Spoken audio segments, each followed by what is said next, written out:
To the second one.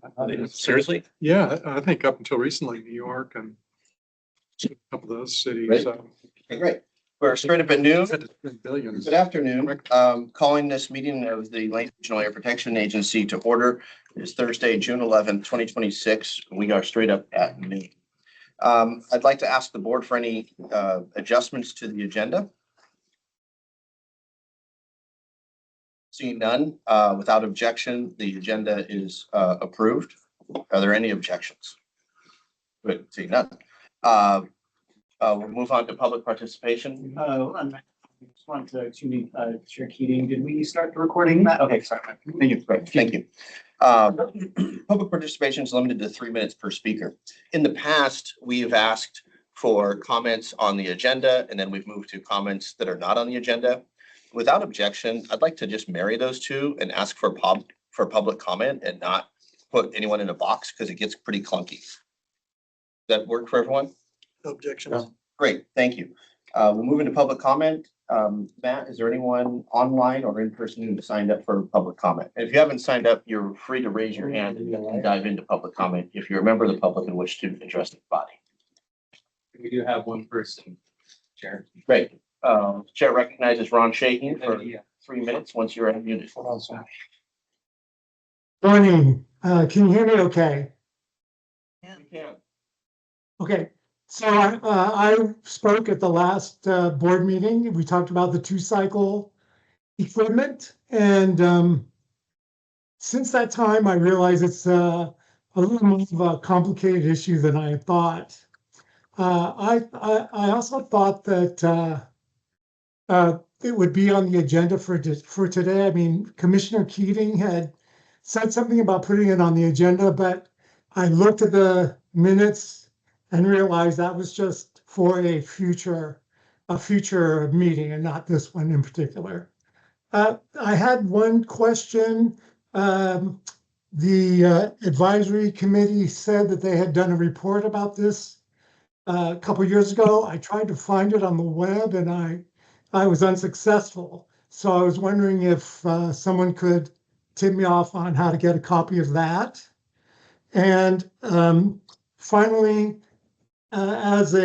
maybe as a first step, maybe the LRAPA could put on their website a page that talks about the importance of using electrical battery-powered tools, battery-powered equipment, talk about the advantages, and also perhaps putting a list of companies in Lane County that use battery-powered equipment. Okay, thank you. Thank you, Ron. Is there any board member who would like to respond or any staff that would like to respond to the observations or requests? Chair Keating, I will just mention that in our conversation that we had following Ron's comment last month, we agreed that October was a potential time that we could have this conversation. Okay, that tracks. Yes, Dylan. And just in light of some of the conversation we had last meeting and the advisory board's kind of previous report and some of the findings there that really focused on the agency's role for education, I think that might be a really good place for us to focus our energy in October when we discuss it more. And I think I like the idea of having some kind of educational materials that we host on our website or other places where we're kind of emphasizing the public health benefits of using non-combustion motors and electric alternatives, and maybe highlighting some of the local contractors that are taking those steps. Thank you. Question: does the Citizens Advisory agenda have is it linked on LRAPA's forward-facing website? Yes, we have a Citizen Advisory Committee page, and with it we have our meeting minutes and then the agendas as well. And so we can help Ron get connected with the meeting minutes from those meetings, which was 2022-ish or somewhere in there, I believe. Yeah. Okay, great. Are there any members of the public who would like to address the Regional Air Protection Agency? There's not. Okay. Anyone in the room? Not seeing anyone. We'll move on to item number 4. Comments from board members. And I would like to take a moment of personal privilege and highlight that today is former Chair Emeritus Howard Saxon's final meeting after 6 years on this board. So thank you for your service. and your expertise. You have brought with you your career of science behind the weight of everything you do and say, Howard, as a PhD, of decades of professional practice, and you have a habit of asking the question that staff needs. When staff needs someone to ask it, you are right there to ask that question. And whether it's about enforcement, Title V, about the budget, about Oak Ridge, you are the one asking the tough questions, and you're the one leading this board. Whether it's here at the dais or behind the scenes, your leadership is so greatly appreciated, and I thank you for your commitment to excellence and your collaborative nature and your breadth of knowledge that you bring to everything you do. Thank you, Howard, for your service. Thank you. Speech. You have the floor. Do you have the little pocket watch? Yeah, I've got 3 minutes on the. 3 minutes. I joined it. Thank you all. And as you know, this is my last meeting as a board member. Since my wife and I chose to move to Oregon and to Eugene in 2013, I've served 14 straight years on boards and commissions as a Eugene resident. Shortly after I moved here, surprisingly, I was appointed by the city council to an at-large position on the city's sustainability commission. And I served 2 4-year terms on that, including a couple years as chair. And then I got appointed to the Envision Eugene Technical Advisory Committee, and I was on that until last year. And then I've been 6 years on in a LRAPA board. So I think it's time for a break. These last few years have been especially challenging, not only to staff, but to the board. And, no one would have predicted that in the last 3 years, we would have gone through 4 executive directors, as well as some substantial staff turnover. Something I don't think any of us on the board signed up for, certainly, but, that's what occurred. So first, I want to commend our staff for their professionalism, their perseverance, and dedication to LRAPA's mission during this time. Understandably, some staff chose to leave, and I don't blame them. Everybody has options, and but the existing staff, you guys chose to stay here, and you continue to serve LRAPA, the public, and the regulated communities despite the turmoil and distractions. So I thank you. Second, I want to commend my fellow directors. Many of us were very deeply concerned about whether LRAPA would survive. And your dedication and diligence were critical as we worked through many of the organizational and leadership issues that LRAPA faced. And I want to say thank you for your confidence in selecting me to serve as board chair and vice chair these last 3 years. I think we all can agree that LRAPA is in a much better place. Our air quality is precious to us all, and we need a strong, functioning LRAPA. There are additional challenges ahead, no doubt, especially at the federal level, as there are some that are attempting to dismantle the institutions that safeguard human health and environment. But I'm confident that LRAPA staff and its board will meet the challenges ahead. So thank you. Thank you. Howard, on behalf of the board and the staff of LRAPA, we thank you. The air in Lane County is better because of your service. And I would be remiss if I didn't quote directly you from 2020 in public comment stood at the podium and told this board that no role of government matters more than, quote, protecting public health, welfare, and the environment. 6 months later, you found yourself serving on it. Found yourself in leadership, and this board and this community are stronger and better because of your service. Thank you. Okay. Thank you. We're around the horn. Anyone want to embarrass Howard? I think that's sufficient.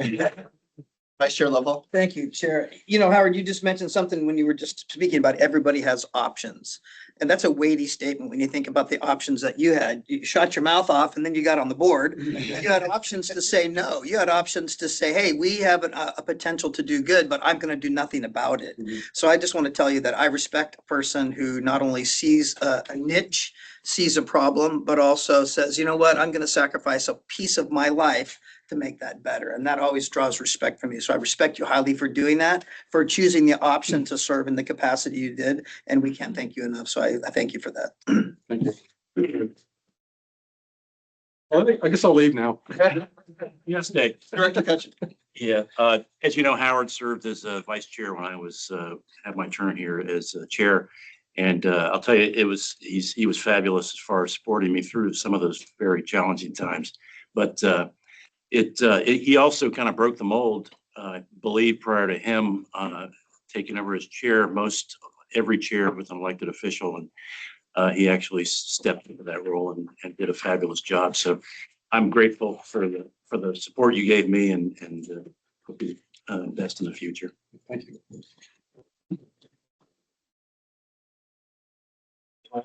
You just came in time for my wake. Hey, Blake. Yes, Director Johnson. Just say, keep this very brief, but, I think Howard, this is my first kind of foray into this type of public service, and coming onto this board when I did was kind of a turbulent time here. And I think having your steady hand, has made it a very enjoyable and rewarding experience for me. And I think it, could have gone another way if we didn't have someone with kind of your steady hand and, expertise, at the hand. So thank you for, setting a great example and for the service. It's much appreciated. When I started, my first day was literally the day they pulled us into Willamette Lane and had a kumbaya meeting for all of us to be able to act as a board better, right? So that first day, one of the first people I met was Howard. We locked in and linked up over being engineers, serving completely different sets of engineering, but being able to confine and meet over the data that we analyzed all the time. So I really respected that you came to me that first day, and we've had great conversations since. So thank you for your time. I'll just echo everything that's been said. Howard, you're a steady hand. You made me feel welcome right away. Told me you're a lifelong member of the Sierra Club, which extra bonus points for that. Joined when I was 17 years old.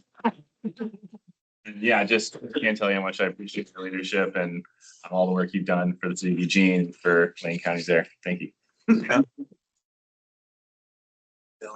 That's any board members, executive director, anything to weigh in? Yes, Chair Keating, member of the board, I would like to express my personal and I guess professional appreciation to Director Saxon for his support, and I will say mentorship of me and what has been and continues to be a lot of learning and understanding and skill growth for myself. In my first year as director and chair, Saxon as the chair was helpful in questions, which would be, well, what about the 2 CFR Part 200, which was a question like, I should think about that question. Let me unpack that question. Oh, I'm glad I'm thinking about this question. Or understanding sort of the federal to state relationship under the Clean Air Act of Title V versus how that holds the state work of our permits, and that nuance and understanding. And asking those questions of me, which has me asking those questions broadly, that results in better outcomes for LRAPA. And then to just in the helping us as a board, or helping the board, see what is that center line that we all can arrive upon, or we all have common purchase of what is, well, yes, that is an emotional desire, that would be great, but let's take the emotion down to the objective tangibles where we can actually move the needle on whatever the problem may be. And Howard, I think you have been a great center pointing voice on the board for that, and that will be very much missed. I told Travis I didn't want a plaque, but Travis, can I keep my name tag? Hold on to that one. You don't get the stand, you get. Budget cuts, yeah. It's like my old company, I work for, you got a 10-year plaque, but you didn't get one for 15. They gave you a thing that said 15 years and you just slid it in. He used a 10 for somebody else. Howard, thank you. You'll be missed. Don't change your number. Keep that cell phone the same because we're gonna be leaning on you. There's always public testimony. Right. All right. Any other comments from board members? Yes. Just one, I have a bit of good news in November. I wasn't here last time, I was taking care of family, but in November, we're expecting another baby girl. Congratulations, Director Stout, to you and your family. That's great. All right, moving on to our approval of meeting minutes. I'll entertain a motion to approve the May 14, 2026 meeting minutes. Chair, I move that we approve May 14, 2026 meeting minutes. I'll second. Moved and seconded. Any discussion or changes? Not seeing any, all in favor, signal in the affirmative. Aye. Any opposed? It is unanimous. We'll now move on to item number 6. This moves LRAPA into executive session. Next, for those of you who don't serve on a county board of commissions or a city council, this might be a little new to you, so bear with me. I'm going to read a blurb we're legally obligated to put into the record. We'll recess temporarily, then go into executive session, and it'll be like deja vu all over again. I'll repeat the legalese that we have to, by law, verbally state. Pursuant to ORS 192.660 subsection 2 subsection F, the Lane Regional Air Protection Agency Board of Directors will now meet in executive session to consider information and records that are exempt from disclosure by law, including written advice by counsel. As such, I am temporarily recessing the LRAPA board meeting and moving into executive session. Representatives of the news media and designated staff will be allowed to attend the executive session. All other members of the audience are asked to leave the room, please. Representatives of the news media are specifically directed not to report on any of the deliberations during the executive session, except to state the general subject of the session as previously announced. No decision may be made in executive session. Matt, if you want to let folks know online, I'm going to go ahead and excuse them and turn off the recording. Did you all hear that, members of the public online? Matt is going to remove you temporarily. I'm sorry, Matt, would you repeat that? Yeah. Hey, if you just want to drop off, when we resume, you're welcome to join back. But for the time being, we'll just have everyone drop off the call. Thanks. Are members of the media attending remotely? No, does not appear so anyways.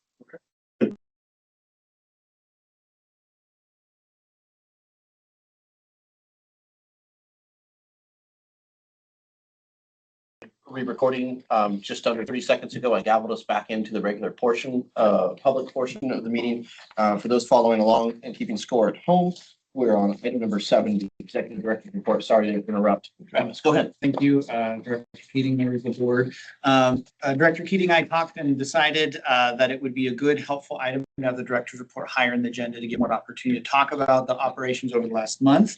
So with that, this is the director's report for May 2026. It was a wonderful year or month for us air quality wise.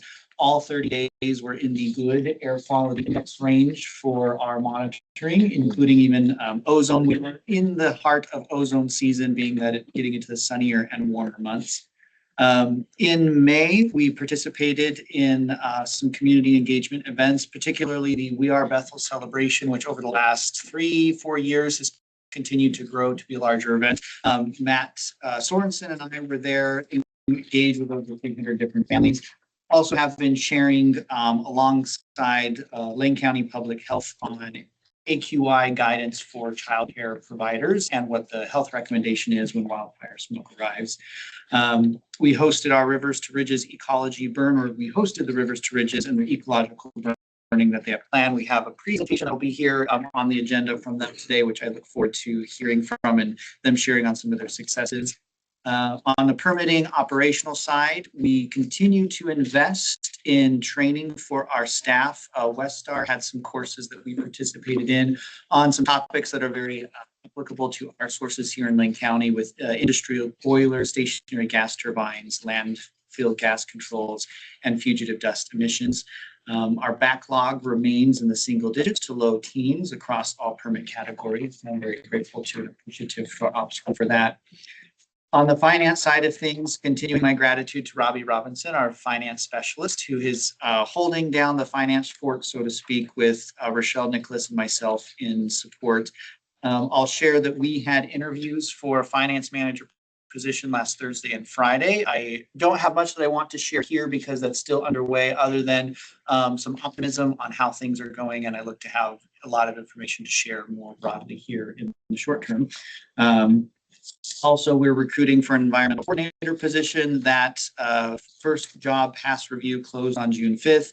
Matt Sorensen's the hiring manager. He and I are going through a fair amount of applicants that we have received for this position to look who we want to hire. Eric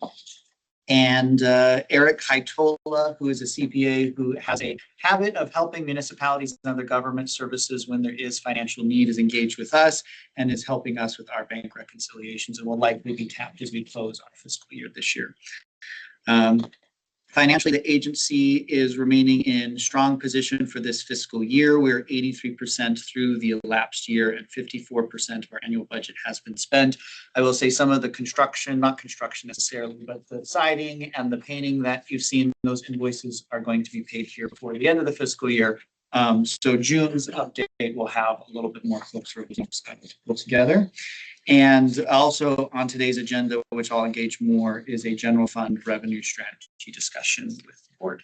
But that's the high level review of the month of May. Chair Keating, I'm happy to take questions or comments. Any other questions? Yes, go ahead, Director Cutchin. The onsite, go with Holly Rogers. Well, that was yesterday, actually. I've learned that when auditors are doing what's called an interim audit, which is what we're doing, the samples that they gather, there's more of them than there are in a typical audit. So that was a surprise I learned on the fly. But good, we got them the items that they need. And the woman was Nicole, who was here all day yesterday, had a few conversations with us, talked about internal controls. We sent them more samples. And so it's still underway, but yesterday was successful. Any other comments or questions? Not seeing any. Thank you, Executive Director Knudsen. We're going to move on to our Rivers to Ridges. Oh, wait, excuse me. Citizens Advisory Committee. I'm getting ahead of myself. Citizens Advisory Committee, Director Kelly Wood, Chair Kelly Wood. Come to the table. Kelly, come to the table. Come on. Unless you love the podium. Full.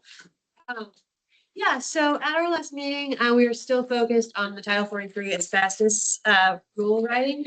But it was kind of where the last of our comments had been addressed. So we reviewed how they were addressed, if the concerns of the group. We had a few people from the public participating, and then we spent some time on the notice for proposed rulemaking, which is, and how the group felt if that fully encompassed, its intent for clarity. And so we went through that, and then as a group, we, decided that we thought and all felt comfortable with it proceeding to the next stage. So, yeah, we had good public participation even at that level, and all felt like, we had brought up some really good questions, actually, things that, having the diversity in that group was really outstanding to be able to raise questions and comments from a variety of perspectives. So, yeah. Any questions? Thank you, Kelly. Thank you very much. Appreciate your service, Chair Wood, and thank you to you and all the volunteer members of the Citizens Advisory Committee. Remind us, Kelly, if you could, when the Citizens Advisory Committee next meets, and do you accept public comment or engagement at those meetings? So yes, each meeting we do, so we meet Last Tuesday. Yeah, the last Tuesday. I'm not sure the date offhand. And there's always opportunity for some public comment. It wasn't broken down. Well, yours isn't anymore, but it was just open to public comment. When we were discussing the rules, we kind of held comments until we actually got into the subject of it. But there is time, similar rules as far as 3 minutes and that sort of thing. It's the last Tuesday of the month here at Yes. at this board. Yep, last Tuesday of the month at noon. And generally it's 1 hour. It's open to the public. June 30th. Thank you. June 30th. And I guess I should clarify one thing since I'm up here, is that with the 2-cycle engines, there's not really a report. What actually came about of that was recommendations, outreach, education. It was more of a flyer. So when you guys reach out to provide that to Ron, it's not actually a report. There's lots of back and forth in the meeting minutes of how things came about, but really the product that came out of that was more of a flyer and talking about the benefits of electric and, that sort of thing. So Great. just opportunity to clarify. Appreciate the clarification. Thank you. Moving on to item number 9, the approval of the financial report. Executive Director. Yes, Chair Keating, members of the board, I look forward to when I will be able to hand this off to a financial manager to share to the board, but I'm happy to speak through it as we have here. It's not pointing that I'm not sharing where that's at for those who are online. So as I mentioned at the director's report, I think what's helpful notation here are the footnotes on the side, which are then listed on the bottom, and all short to say that we are 83% of the way through the fiscal year, which ends June 30th. And so the number on the right-hand side is the how close to that 83% we are. And the ones that are noted is personnel services for the general fund, as well as personnel services for the special revenue fund. And that really is demonstrating that on that personnel services, we are operating under budget, but it is within that 90% threshold. So that's why it's being highlighted as a note. I will say that from my perspective too, on the financial side, the workflow of what is our cash flow analysis and making sure that the savings versus the checking and what's pending and what's coming, I have operation of that myself. And on the finance side of things, we are in good shape there. For closing monthly reconciliations, April is still pending, but we have Eric Kaitola who is supporting us in that sense and will handle May and then likely closing out the fiscal year June as well.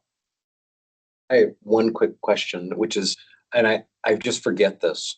When do we expect to be the variance in our federal and state revenues? When do we expect to receive those? Just which month? So that is something that will be closing down here at the end of this month, I believe. We have invoices out to DQ, which they have paid. It's on our ASAP drawdown through the federal government. We create our backup documentation and we go and we draw that down. I'm hesitant of wanting to make some of those drawdowns without assuring that we're confident in our drawdown, because under the 2 CFR Part 200, if we're making federal withdrawals, it's a reimbursed basis. And so making sure that we have all of that full documentation aligned before we make that draw is the button I'm holding off on pushing until I'm confident that we can do that. But my expectation is that by the end of the fiscal year, we'll have those. Hey, Any other financial related comments or questions? Not seeing any, thank you. Moving on to item number 10. Actually, I think I need to. Oh, true, there's an action there. Thank you. Chair, I move approval of the financial report for April 2026. Second. Moved by Director Lovell, or Vice Chair Lovell, excuse me, seconded by Director Johnston. Any further discussion?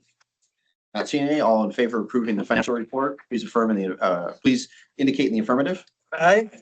Any opposed? It's unanimous. Thank you, directors. Appreciate that. Moving on to item number 10, Rivers to Bridges Burning. Matt Sorensen, you have the floor. All right.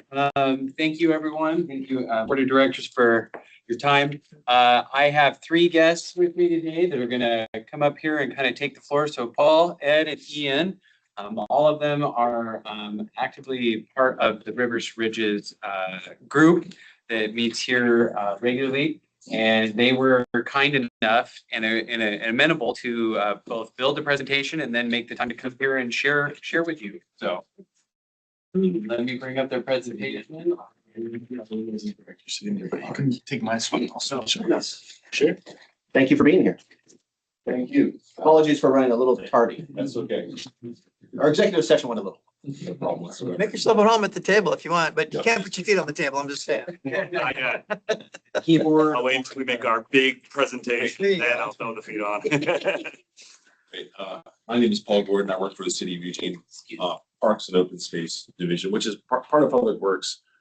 I've been engaged with prescribed fire for over 20 years with the City of Eugene Parks Department, and along with other Rivers to Ridges partners. I'd like to just give you an opportunity to introduce yourself as well. Sure. Hi, everyone, I'm Ian Powell. I'm at the Upper Willamette Soil and Water Conservation District. I'm the current lead facilitator for the Rivers to Ridges Burn Group and act as a wildfire fire adapted landscape coordinator for the district area, which is essentially Lane County. Trying to bridge a gap between conservation, suppression, and recreational activities and policy in the area. Experience that. I'm Ed Albertson. I'm the Natural Areas Coordinator for Lane County Parks.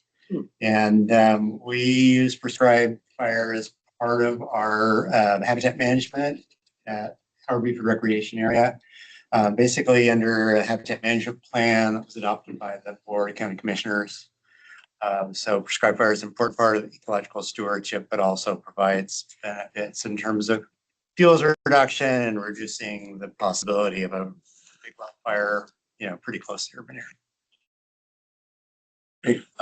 So I'd like to just spend a few minutes sharing a little bit about, real quickly, what is the Rivers to Ridges Partnership, what we're working toward, how many partners are engaged with prescribed fire, some of our goals or objectives around prescribed fire, and as we hope for, what we're proposing to burn and what we've achieved in the past with this program, and some air quality management considerations and protection as well. Also how we participate with LRAPA, which I admit. Yeah, let Jamie in, or well, someone else may have been kind enough to do it.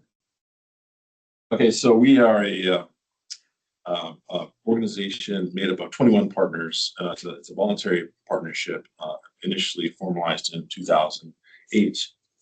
Originally, a much smaller partnership was focused on conservation and access to natural areas, kind of balancing development that was occurring in West Eugene.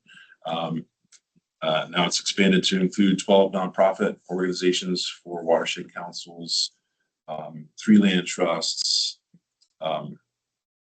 Also, key stakeholders include the Confederated Tribes of the Celeste Indians, Confederated Tribes of Grand Ronde, and Eugene Parks Foundation.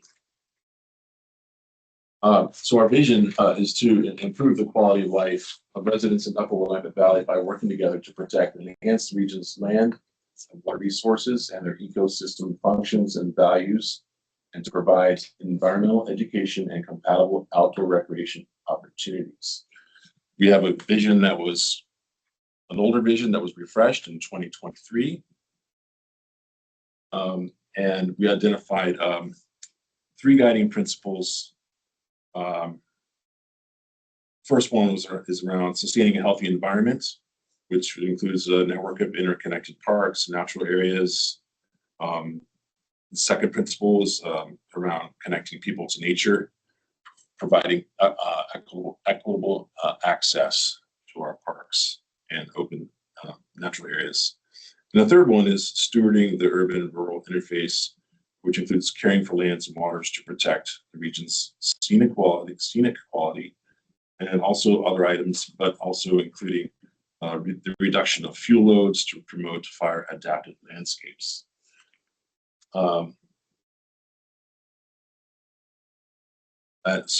Backing up one, so since we had the vision refresh in 2023, we were regrouping to focus on these 3 principles. One of the items under this principle in particular that rose to the top was the expansion of capacity for ecological burning, and with support to support tribal interests as well. So there's we've learned through science that fire is an official disturbance that occurs. The landscapes we see here, the prairies and oaks, are just remnants of what it used to be like here in the Willamette Valley. And these landscapes co-evolved, or the plant and animal communities co-evolved in essence with anthropogenic fire. They need that disturbance further to continue. Some of the benefits you see here are the removal of thatch, which allows native plants to flourish, maintains habitat structure. So if you have a prairie I mean, if you don't introduce some disturbance to it, it turns into a forest, and prairie animals cannot live in a forest. And so we support native species, and through the reduction of hazardous fuels, we're reducing the risk of wildfires. We provide training opportunities for fire suppression agencies, also fire practitioners. And we provide opportunities for cultural experiences for Indigenous learning as well. This is an example of why we burn. This is located south and east of Fern Ridge Reservoir, west of Eugene. This habitat is rare. You know, every site is different. Not every site looks like this following fire, but the take home from this is, you know, this outcome is achieved really only through fire. It's beautiful. Who's going to impress us? Yeah. Yeah. And also a key message here is that the fire is not a one-time treatment. Historically, we believe it happened on a 3 to 5 year interval.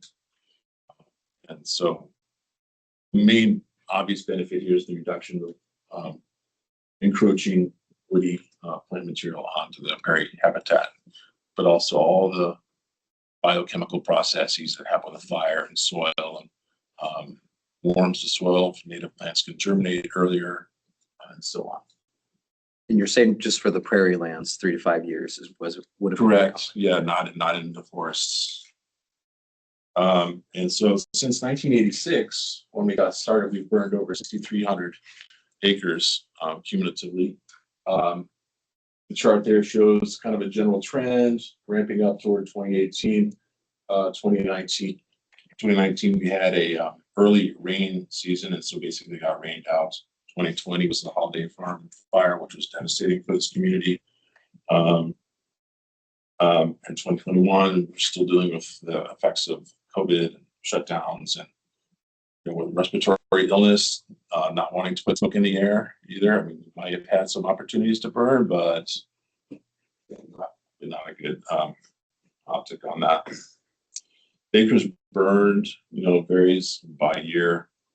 300 to 500 acres is really a good benchmark for a good year of burning. We propose to burn in most years up to 1,500 acres. So we're doing like 1/5 to 1/3 of our acreage across 80 sites. And we're working with anywhere from like 8 to 12 different partners within our organization.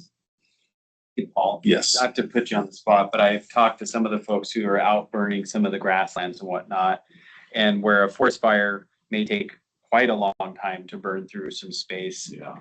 What, just for scale for the board, like how quickly, say, a prepared, ready to burn 5-acre space might take to be burned? Like how many minutes? Right. You have like 5. So.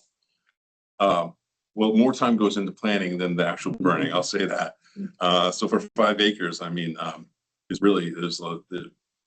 the hurry up and wait where the fire crews will get up to the site early, wait for the lift for the air, and we're constantly checking weather every 30 minutes or so. So there's a period of hours, once you're on site before ignition, then you've got to do your notifications with your fire authority, check in with LRAPA, and so on, and go through your checklists. And 5 to 10 acres could be completed in easily 20 minutes. Once you get going, we could probably burn 90 to 100 acres in like an hour. And so there's an efficiency of scale, right? The fires are lit with what's called a backfire. So you're starting on, if there's a breeze, in most cases from the north that time of year, and we're south and west of town, start burning on the back end or downwind side of the fire. So it's kind of creeping and we get around it. And I've got a short video I can share that. You good with that? Yeah, no, thank you. I want everyone to understand is that there's a misconception at times that this is some long drug out smoke event where you have 10 acres in 30 minutes, boom, done. And the smoke's gone and the work's done. And then you all have much more work to do, both preceding and following, but There's concerns with residuals, like if you get into a situation where there's some stumps or some large woody material on the site, and if you're having smoke, that just means that the fire crews need to do a much better job mopping that up, putting that out as required. And to contextualize a little bit as well, for all of the burns that the Rivers to Ridges groups file for in the permit, they're all grass, like grass and fires, small piles. There is no forest burning or understory, things that you might associate with forestry management or things carrying to a larger scale, a bigger event. The things that we stick to within the standards of that group are very, very short, flashy. So I'm using some terms kind of interchangeably. There's ecological fire, prescribed fire, controlled burning, cultural fire, and these are all different ways of talking about it. It's really the careful application of fire under specified conditions with precautionary measures. And it can be combined with other treatments to promote health and resiliency of fire adapted ecosystems. This has a short video clip here of a 90-acre burn. Before I start, you can see here, the area has been mowed around. Fire crews are out. They have a truck with a tank and a pump hose. They're applying water to the edge of the fire, introducing fire slowly around this old oak tree here.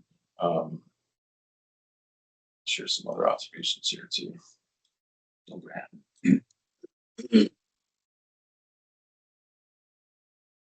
To protecting the oak tree then. That's your drone footage. This is me.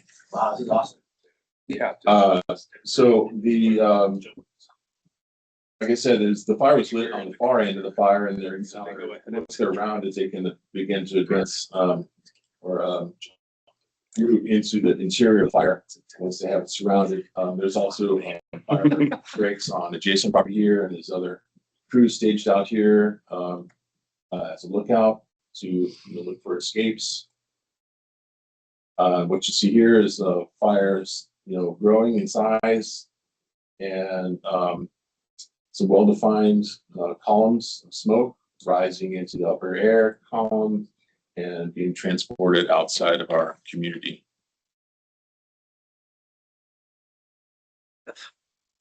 Yeah. Okay. Great work, great drone work. That was really good. Yeah, cool. It changes everything. I enjoy that. Fire drones is the best. So we coordinate closely around the topics of public safety and air quality protection. We gather together. We meet here in this space that LRAPA has generously offered to us to meet in, and we plan almost year round for prescribed fire. We meet monthly and combine all of our data and information into a packet, and which LRAPA reviews to provide a letter of permit for us. If we're in city of Eugene limits, which a lot of the prairie areas, conservation areas, west side of town are within city limits, we need to get city council approval for an exception to basically a prohibition on open burning. We've got a public hearing on Monday, and then it's on council's agenda to vote on that on the 22nd. And so that's like a 5-year renewal of something we've been doing since 1995. Again, this all started with the Nature Conservancy and the Willow Creek Preserve south and west of in town in 1986. So we're at our 40-year anniversary here. And so, yeah, all these items here are items of consideration and to protect air quality and this is just a screenshot of a map we put together. We use this to communicate with the public around where burns are happening, and we do extensive community outreach. We had to do a postcard mailing to all residences and addresses within per mile of each burn area at a minimum. Some of these areas closer to town here, we actually extend that out further than that. You can access this map with that QR code, or I can show you an example real quickly here. What that looks like.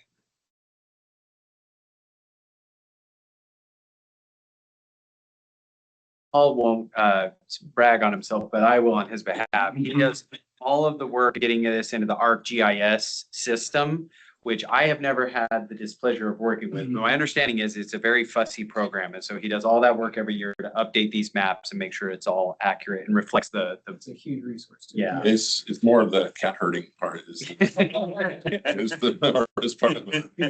But I like it's fun to me. Anybody can click on one of these units to learn more about it, including who the property owner or who the permittee is, what the unit is called, how large it is. Specific parameters around wind direction or constraints for wind direction. I'd like to point out here we have the federal reference monitors on all of our that are available on the map, and it's real time for PM 2.5. And then there's a contact information in here, or if they need more information. What's the color coding? Blue to purple? There's light purples that don't have numbers. They go. Here's so these are displayed by permitting in this case. Yeah, so anybody can access this and click around and learn more about it. We host this on our permitting webpage as well. We link to it and have it there embedded. So there's some sites in the Churchill neighborhood that are light purple that I don't suspect are BLM land. They're within this, the UGB. Not that 34, but to the west of that, just off of 18th and Bailey Hill. I think those are from the base map.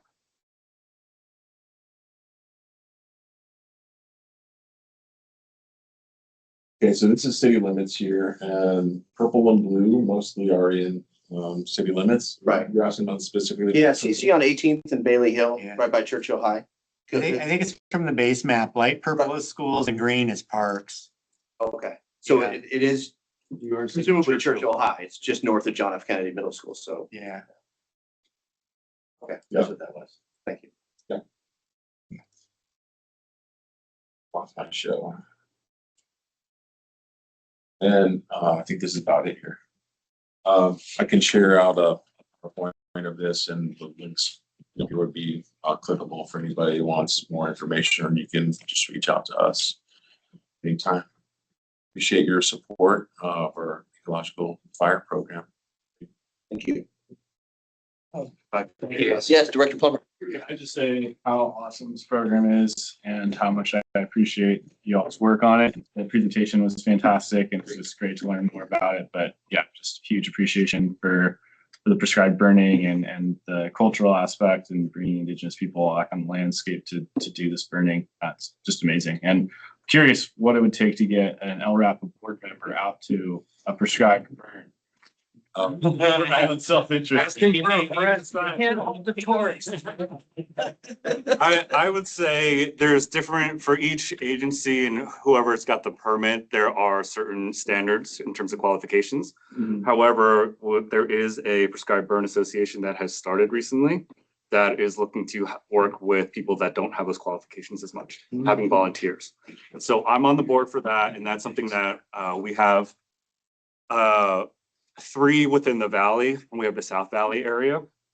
And that's something that for R2R and for the PBA, I'm very interested in figuring out how we can make experiences for people that don't typically go there more accessible, so that people can understand and get exposure to like what this could look like, what this isn't. I mean, I brought my 3-year-old last year with me, and she loved, well, actually she liked the snacks, but but it can be the experience itself is very interesting. And I'm not from the area. This is all very novel to me. I'm from New Jersey, where the idea of purposely putting fire in the ground is just, we have a hard time with bicycles. But if I may, I was looking at this annual report and just thinking like, all right, like how is this relevant to all of you? And looking at the PowerPoint and what we talked about with Paul and looking at the vision, community partners are working together to ensure cleaner air for everyone. And the highest thing in the report for emissions breakdown at 88% is wildland fire. And through the activities that we're trying to do in the valley is to have a lower story in prairies and more resilience of trees and species that can withstand those things. And there isn't as much things that are as flammable and causing more emissions in the air. So it's a really unique partnership of all of these different levels of federal, state, county, city, nonprofit, volunteers, all these different groups that you typically have a very difficult time getting together and executing a plan. And because of that, I think we have the map that Paul puts together because that goes through the permit process to LRAPA. And one of the hardest things for us locally is to be able to get people that can lead burns with the correct qualifications that take a ton of investment and a lot of availability. But the conditions here in the Valley, especially with people that have knowledge or aren't from here, it's very difficult and they don't want to deal with it. Not only the environmental conditions, but the political and permitting conditions. So when we're able to take all those entities, use the R2R burn group to have a common cause and find common language to figure out how to do this, we wouldn't be this coordinated. We wouldn't be able to have this much activity without the process and partnership with LRAPA. And this was something that I brought to an international conference about and shared to people about, that we're the only county within our state that isn't with DEQ. A lot of people are afraid of that, but we've used it as a way to really understand what's relevant and important to this area and not just the general, oh, this is what's good for everyone.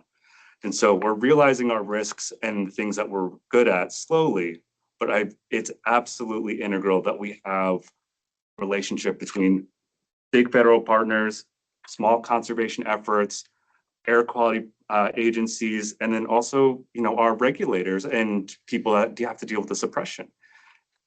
I don't think that's possible without this very niche relationship that we have that happens in this room every month. Last thing I want to say is we have our next meeting on July 1st. And what we're going to be doing is having all the agencies that are, or representatives that are going to be, that are on the permit, that are potentially burning this fall, give a very short show and tell of everyone that's going through. And that's on July 1st here. And I believe it's at 1:15. And we'll have a recording of that. We'll have the document, but I think that's a good way to at least get some faces to names and understanding the scale of things without it being a huge ordeal. We'll have a recording of it. We'll have a report because we're trying to bridge the gap with the fire authorities a little bit more and their understandings of it. And I think it would be important for folks from at this table as well to have access to that information as well. So thanks for giving us the time. I really appreciate it. Thank you. Thank you for the information. Thank you. Yeah, and to get back to your question on, how can you view this?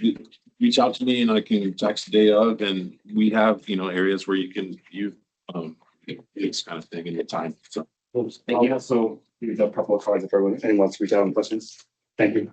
Your timing couldn't be better ahead of the upcoming thank you for session and pending votes. Thank you. That drone shot was one of the best visual representations of what local government does well that I've seen in all my years of living here and serving in this community. It's excellent. Our City of Eugene website for prescribed fire has a video that was put together by someone in our admin division. It has some more, visuals like that too. Very cool. Sweet. Thank you. Thank you. Thanks, Paul, Ian, and Ed. Have a great day. Thanks for coming by. Thank you. Thank you, Matt, for setting that up. Yeah. Hope you enjoyed. Any other questions around the Rivers Bridges presentation? Not seeing any. Moving on to our general fund revenue strategy. Please note, we have 8 minutes. And so if this conversation needs to evolve and I suspect it will. I would like it to be a top agenda item at our next meeting. So perhaps you could maybe sprinkle some highlights, but for a really robust, in-depth conversation, I think that sorry to not get to your action items in your last meeting, Director Saxon. Public comment next month. Right. So I just want to frame it. and- I think we'll give this presentation, I'll take over into that. And then I think it'll be a good framing for July's conversation for us. And questions here we can have, but I will try to be brief. So this is an item that I am grateful to have the opportunity to talk to. Just get on, get in line. To engage with the board on what I'm calling stabilizing the general fund. So concerns, this conversation first began earlier this year during the budget committee meeting. We had our first budget committee meeting that was in April or March, excuse me, where there was some recognition of maybe perhaps some revenue opportunities were going to be considered for LRAPA. We discussed at that meeting what potential opportunities that is, such as fees from a rulemaking that has some fee increase in some foundational grants. And then other opportunities to participate with DEQ. Then at the budget committee meeting in April, the committee passed a motion that was recommending the board to take up a general fund stabilization conversation. And then at the May, our last board meeting, the board recognized that structural pressure of rising costs and limited revenue and reaffirmed the need to have this conversation with us today. So what I'm going to do here is kind of break down what that pressure is. So essentially it's our personnel costs or just costs in general are really growing has been able to speak to, and compounding over time that does create a growing gap. So this graph here, just to kind of break down what we're looking at, the charts you see, that is our FTE. So this is authorized FTE on the right-hand side. We had a little bit of a dip around fiscal year 15 into 16. Our current authorized FTE is 19 at the moment, and all of our budgeting projections are staying with that 19 FTE. The line you see here, this is the cost per FTE, which it's indexed. So what that means is in fiscal year 10, we took whatever our cost was, and that was the baseline that was set at 100. And then if you double it, so when you get up to 200, which is kind of not here, but fiscal year 30, that's essentially a double of what the cost was in fiscal year 10. So that's the way that we're able to index these numbers to give us more of a direct comparison to one and the next. I'll mention that this line here on fiscal year 24 was when LRAPA entered PERS, and that had a little bit of a change to our cost dynamic. And yes, that chart that popped up was just how we're reading this. And so noting that in fiscal year 10, what's 100 is basically $78,000. So then what would be a 200 is about double that when we get to fiscal year 30. So what this essentially is, focused just on the personnel cost growth, but materially this is broadly to all of just costs for the organization. We're seeing a 5.5% increase, which is counting for cost of living increases, merit increases, biennial PERS costs, as well as health insurance rates that are going up. They went up last year. This year, they're not going up as much, but they still are increasing. Revenue growth is at about 2.5%. So we have generally a 4% annual fees is what should be saying there, as opposed to just fees and then partner dues. But in whole, that's about 3% gap. That is why we're having this discussion with the board today. So on our reserve side, for our general fund reserves, essentially LRAPA needs about $1 to $1.3 million in additional reserves across fiscal year 28 to fiscal year 31 to have a positive annual net by fiscal year 30. So here's the general fund that you're looking at. We have a reserve policy that we say our reserve should be above 4 months. So you can see when we cross that 4-month reserves, the notation here on Title V, because Title V is a different fund that we do have, and it has its own set of reserves, but it's specific to just Title V work. So we can't pay for general fund work if it's not Title V work. We use an indirect cost allocation. So with staff, we say if you're directly working on Title V, please on your timesheet bill Title V and write it down. But there's also some indirect cost analysis that we do for my time, for HR's time, for monitoring. How is monitoring connecting to Title V? And so through some methodology refining, we're working towards about a 24% transfer of Title V to general fund every year. For fiscal year 27, that was 130,000. For fiscal year 31, projecting that to be about 190,000. So we have some capacity from Title V, but we are limited in how much we can draw from that based off the work that we're doing. So the next few slides kind of walk through opportunities for revenue generation for LRAPA. The first is our partner dues. A note here, though, that partner dues fell between 2008 to 2013. Essentially, the partners dropped their dues by a little over half, and that has remained static at that rate. They do increase, though. They follow the CPI, which the board 2 years ago just reaffirmed. That's about 218,000 in our fiscal year 27, which is about 7% of our general fund revenue. The next item is federal and state funding. So we get federal funding through our EPA Section 105 base grant. We also get 103 grant, which is essentially for monitoring. And that funding has, I'm not like literally has been the same since the 90s, like not increased at all. And the current, I think, posturing is it's going to stay the same. The state general fund contribution also is limited in how it can escalate. We used to get policy option packages where we could potentially see some direct funding to us from the Oregon legislature. DEQ had a number of POPs that they were given every year. That number went down. And so LRAPA lost ours and that number went down. So we're really even more limited on how we can advocate in the legislature for funding for LRAPA. In fiscal year 27, our general fund based off EPA and DEQ support is a little over $1 million, which is about 35% of that general fund. I'll kick it up here. Philanthropic Foundation. So this is an opportunity that was talked about of how might we be able to put together a foundation and get some donors to support the work and the mission that we do.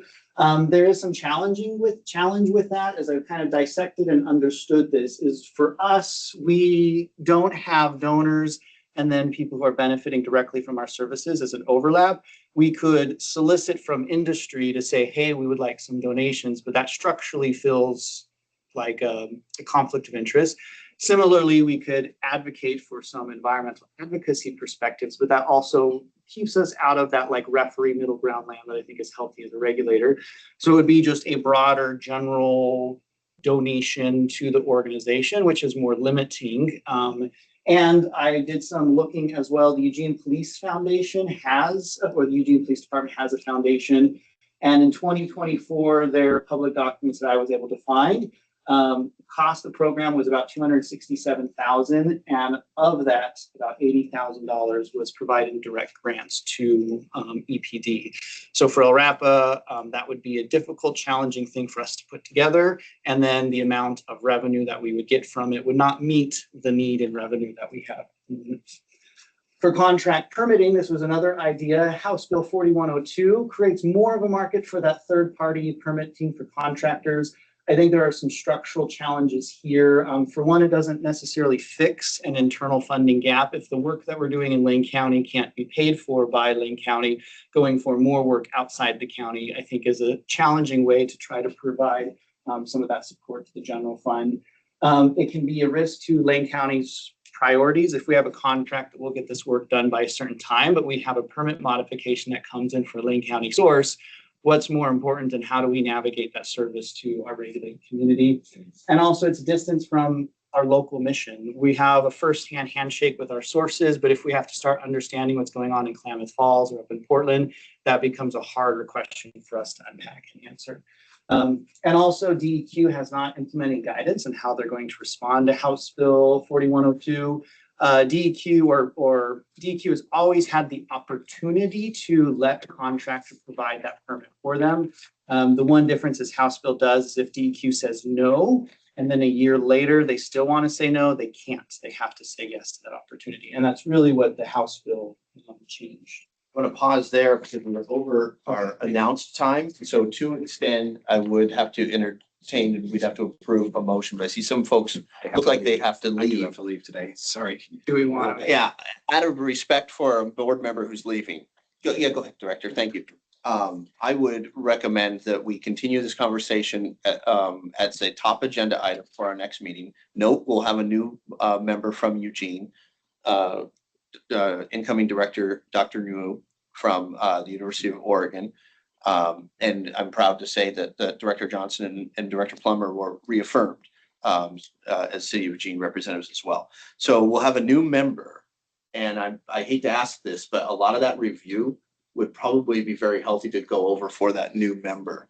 And I think we rushed a little bit through it. Yeah, I would appreciate more opportunity to, this is an important topic. I was noting the time and looking forward to Paul stopping. So that way I could have time to talk about what I think is important and foundational to this organization, because I think what we're talking about here, which is how can our general fund be righted and sorted so the organization and the service that we provide to Lane County is something that we can preserve and maintain, warrants good space to have that An conversation. excellent note to end on and a great note to kick off our July meeting. Directors, without objection, we are at 2:03 p.m. adjourned. What's that? Hey, round time. Yeah.